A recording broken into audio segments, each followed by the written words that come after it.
Hey everybody, Stephanie here with the Machine Gun Nest with our next legal update. So you may or may not have seen that the White House has officially withdrawn their nomination of David Chipman to direct the ATF. This is amazing news and shows that all of our collaborative efforts to call our senators to leave comments and post and make a scene about this did work. So this is really, really exciting, and the White House had an interesting response that they released today. We know that Biden himself did not write this because, like somebody else, I don't think he can write.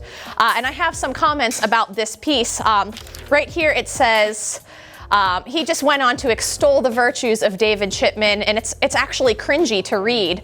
And then in the second paragraph it says, that's why they've moved, Republicans, in lockstep to block David Chipman's confirmation, and it's why they side with gun manufacturers over the overwhelming majority of the American people in opposing common sense measures like universal background checks.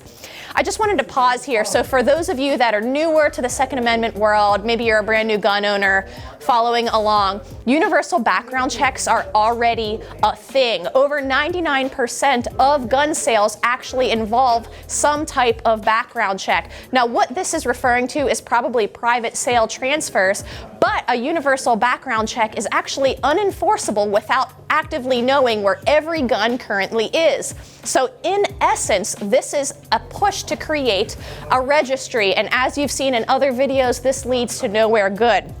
Next, in the next paragraph, he says, while my administration has worked to strengthen law enforcement and crack down on gun crime, Republicans have opposed us at every turn.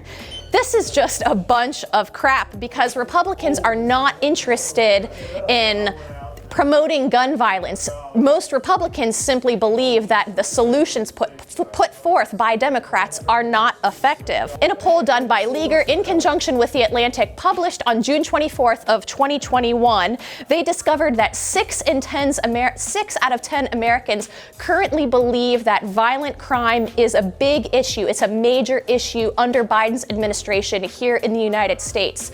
Nobody even has confidence anymore in the solutions that Biden's even pushing. Biden also tried to critique Republicans for rejecting the rescue plan and the $350 billion that was supposed to be allocated to put more cops on the street. This is misinformation, and the reason the Republicans opposed this bill was because it was actually a $1.9 trillion coronavirus relief bill that included way too many things that weren't even relative to coronavirus. So what is interesting is that we know, according to the Police Executive Research Forum, that writing checks does not solve crime. Funding more of these positions isn't actually the answer because most departments across the country who have openly funded available positions are not able to fill those positions.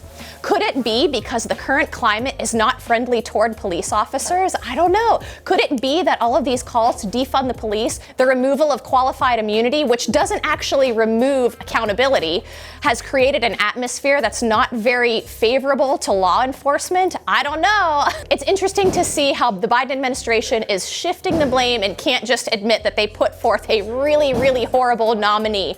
Now, this doesn't mean that we've seen the last of Chipman. Like we said before in our video last week, which you can go on our channel and we will link that for you to see, we do predict that it's possible that the administration could just give him some kind of appointment. This can look like being a gun czar, gun violence czar, whatever the administration would like to call it. So we may not be seeing the last of Chipman, but we can count this as a victory today. We'll let you know what happens next.